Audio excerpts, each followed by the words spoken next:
Hello friends, welcome back. Today we are going to look at the scale model of a scenic design. The design is from a production of My Fair Lady by Lerner and Lowe that I designed in the past. Here we have a model box built in quarter-inch scale.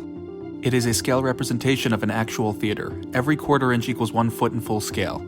The story takes place in Edwardian London in 1912. While the locations seem expansive and nearly impossible to travel to on stage, there are many ways to design the space and cleverly suggest different locations to help tell the story. Let's look at the design. Behind the proscenium we have a false proscenium and a show curtain that has replaced the grand drape for this particular production.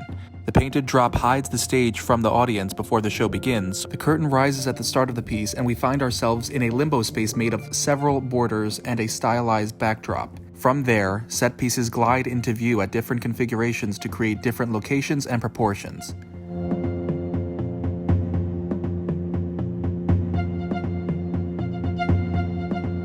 Like this Covent Garden market area, with street performers, buskers, and all sorts of stage business.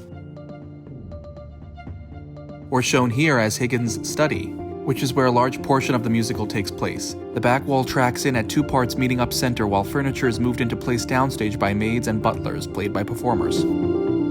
Here, these vertical residential units that were seen previously frame an exterior scene. They are adjusted at different positions to create proportion, multiple locations, and reveals.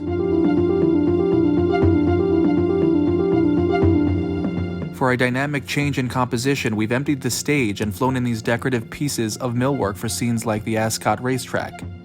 Designs for musicals need to breathe, meaning the ground plan needs to expand and retract for larger ensemble scenes, or smaller intimate scenes like the Higgins Family Garden Conservatory, which is flown in center stage here.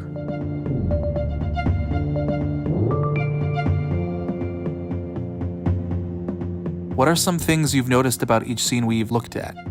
How are scale models like this one a helpful tool for designers? What design ideas do you have for this classic show? I hope this has given you a sense of the piece as well as the design process.